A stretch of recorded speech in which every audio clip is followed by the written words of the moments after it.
Feitos os cumprimentos, parabenizadas as cidades de Goiânia e Manaus, parabenizada a Praça de Manaus, 6 anos, vamos falar de um assunto que incomoda o Brasil.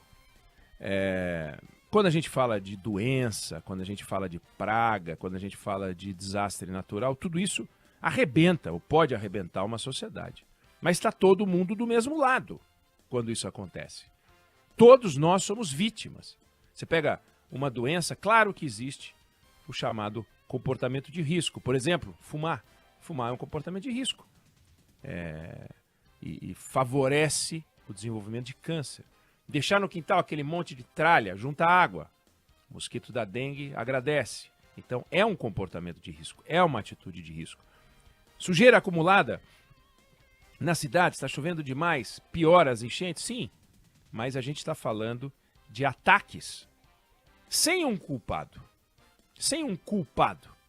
Como falar da Covid e dizer que tem um culpado? O mesmo a gente não pode falar do maior ataque à sociedade que a gente vem enfrentando hoje, a sociedade brasileira, que é a criminalidade. É um problema que ele não abate ou ele não atinge a sociedade, ele brota da sociedade. E conforme a organização social, ele é mais grave ou menos grave. Você vai encontrar países onde esse problema existe. Em todos, ele é menos grave. E você vai encontrar países onde ele é muito grave. Na América Latina, ele é especialmente grave. E no Brasil, ele é extraordinariamente grave. Ele faz a sociedade refém. E o crime organizado, ele ocupa um papel particular nesse mundo, porque ele desempenha um papel duplo. Ele descumpre a lei, como todos os criminosos descumprem, pelo simples fato de existir. Mas ele também faz as leis aonde ele atua. E a gente viu isso acontecer com uma clareza cristalina no Rio de Janeiro ontem, quando 35 ônibus, mais trem, mais caminhão, mais carro, tudo incendiado na zona oeste do Rio, depois que mataram um miliciano. A milícia, que não deveria existir, é perseguida pela polícia. E quando a polícia faz o trabalho, prendendo, eventualmente matando o miliciano que reage, ou o criminoso que reage, isso é a mesma coisa, a milícia vai lá e leva pânico à sociedade e deixa as autoridades atônitas, aparvalhadas, e a cidade acordou o Rio hoje com medo. Na Zona Oeste, criança não indo para a escola, pais com medo. Alguém não consegue compreender o que está acontecendo, sentir esse desespero? Na época da Covid, a gente ficava em casa para evitar contágio. Depois a gente passou a sair com máscara, passou a usar álcool em gel. Na epidemia não tem nada disso para fazer, nessa epidemia de criminalidade. O que a gente vai fazer? O governador do Rio, Cláudio Castro, ele falou na sequência e disse que os ataques provam que os criminosos estão se sentindo cercados pela segurança, pelas forças de segurança. Não é o primeiro governador que diz algo parecido. É estranho imaginar que, em vez deles saírem correndo, eles atacam. O miliciano que foi morto, ele era sobrinho de um chefão da milícia do Rio que se chama Zinho. E o governador disse que não vai sossegar enquanto não prender o tal do Zinho e não prender o Tandera, outro marginal, não prender a Abelha. O Zinho e o Tandera são milicianos, o Abelha é chefão do Comando Vermelho, a maior facção do Rio. Aliás, em 2021, há 2 anos, um vídeo mostra o momento em que o Abelha sai da cadeia, mesmo tendo contra ele um mandado de prisão. E nesse vídeo ele cumprimenta o então secretário de Administração Penitenciária do Rio, que depois foi preso.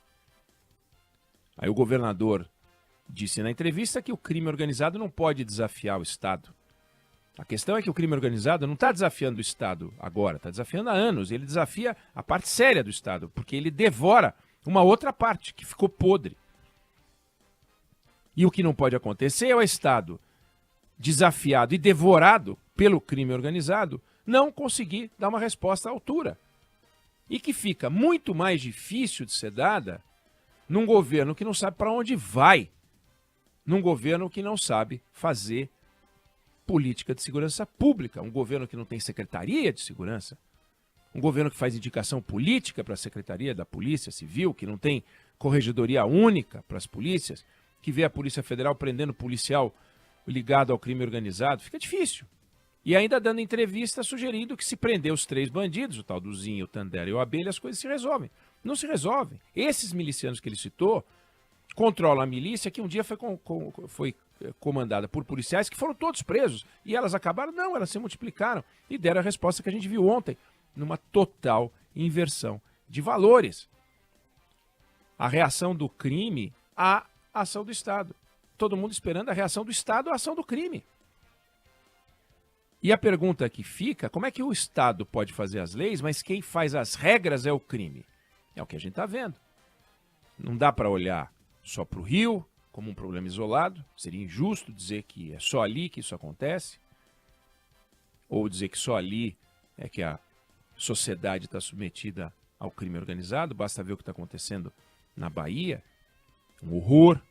Não dá para dizer que só ali a criminalidade taca fogo em ônibus. Aconteceu em Fortaleza. Aliás, centenas de ônibus queimados em Fortaleza. Foram 200 em 2 anos. Belo Horizonte, São Paulo, Manaus, Belém, Teresina, Salvador. Para citar algumas capitais, para não ficar citando muitas. A gente está numa batalha contra o crime organizado, em que o crime organizado está organizado e o Estado está desorganizado. E um dos motivos é esse. Não, se o crime é organizado, e esse adjetivo o fortalece, o Estado deveria estar organizado para que ficasse fortalecido, só que ele não trabalha de forma coordenada.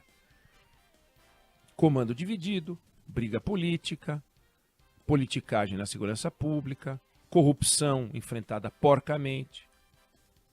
Conexão do crime com a política é descarada. Em 2020, esse tal de Tandera, que ele cita, o governador Cláudio Castro, um dos milicianos mais procurados do Rio de Janeiro, fez uma reunião com candidatos a prefeito de 3 cidades.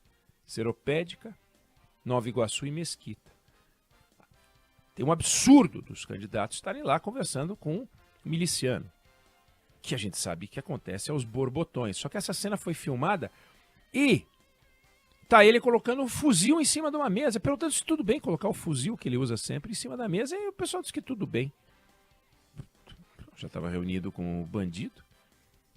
Então, o que você pode falar quando você tem essa conexão com os políticos e tem a falta de respeito pela autoridade? O que você pode dizer se os caras têm a cara de pau de roubar arma num quartel do Exército e vai aparecer lá no Comando Vermelho algumas armas? Ou quando matam um policial? Tem alguma coisa muito errada. E esse erro sem reação, ou esse erro com uma reação do Estado que não está à altura da necessidade, uma reação que não é eficaz, dá para os bandidos uma sensação de conforto. Então não é a impunidade da lei, porque a legislação para o crime hediondo, a legislação para o crime organizado é bastante dura. Não destoa do resto do mundo. Então, o Congresso Nacional está lá, fez uma legislação adequada. Mas e a parte do Estado que tem que cuidar da repressão ao crime organizado? Que age sem limite. Que acaba produzindo na sociedade, se para os bandidos dá uma sensação de conforto, para a sociedade é uma percepção de abandono, de que não tem a quem recorrer. Ou alguém acha que está tudo tranquilo. E quando você ouve os governantes falarem, eles explicam que há uma briga nas quadrilhas, como se a gente precisasse de pessoas para pacificar as quadrilhas e não para eliminar as quadrilhas. Não podemos ser ingênuos, achar que o Brasil vai ser um ponto fora da curva numa América Latina contaminada pelo crime, pelo narcotráfico. Achar que é uma batalha que se ganha com 2 ou 3 medidas, não é? Com 2 ou 3 prisões, governador, não é? Pode prender o Zinho, o Tandera, pode prender o Abelha, a Vespa, o Mosquito, pode prender quem for. Tem que sufocar, tem que eliminar. É uma batalha difícil, exige organização, uma política eficiente, reunir os governadores, reunir o governo federal, reunir os principais prefeitos, prefeitos de capital, criar uma cruzada. A gente ensaiou uma cruzada que não foi mais coordenada contra a Covid, porque o presidente era contra a vacina, mas ali a gente teve uma organização de governadores, ali a gente teve, mas a medida, a vacina e 2, 3 medidas já ajudavam, e o isolamento. Mas não dá para resolver com 2, 3 medidas. Você precisa ter a união dos estados, a união do Estado, para combater. O Estado é muito eficiente para combater a sonegação e ir para cima de empresas organizadas e extrair o que dá, autuando até onde há dúvida. Mas e no crime? E na turma do fuzil?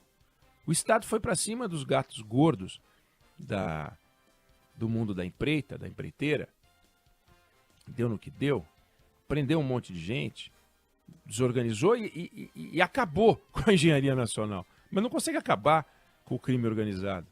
Sérgio Moro era muito corajoso contra empreiteiro. Quando foi ministro da Justiça, fez o quê contra o crime organizado? Cadê o registro, né? O feito de Sérgio Moro, grande cara de combate à corrupção, quando foi ministro da Justiça, fez nada. Na ponta do fuzil, a coisa é mais complicada do que na ponta da caneta. E é preciso ter a união das forças do Estado para tentar estar organizado e vencer ou subjugar o crime organizado. Do jeito que está, atuando cada qual no seu quadrado, ainda que você possa identificar ações corretas, Polícia Federal, polícias estaduais, operações bem-sucedidas, pontuais, a gente não vai vencer essa guerra. A gente não vai poder dizer que está na frente. A gente não vai poder retomar as rédeas. Fica sempre o governador de plantão dando explicação. No caso do Rio de Janeiro, é um escândalo. Ainda mais quando você vê um governador absolutamente perdido, sem saber para onde ir. A imagem da entrevista coletiva do governador Cláudio Castro era a imagem do... não é desânimo, não. Não sei se é desânimo, cansaço, exaustão, mas assim, sem saber para onde. Perdido. Um governador perdido. Num país em que as autoridades estão perdidas e os bandidos sabem para onde ir, a gente fica realmente numa cilada e fica sem saída. Fundamental rever isso com organização. E sem buscar o holofote. Sem buscar o holofote. Sem usar o Twitter, sem usar as redes sociais para aparecer, para dar frasezinha de efeito. Não existe frase de efeito maior do que prendemos fulano e beltrano. Não existe frase de efeito maior do que informar que sufocou essa ou aquela operação de lavagem de dinheiro, que é o que está faltando no Brasil para enfrentar essa doença perversa, essa epidemia da criminalidade. Eu não sei se você concorda ou discorda, mas essa é a opinião que eu tenho sobre o assunto.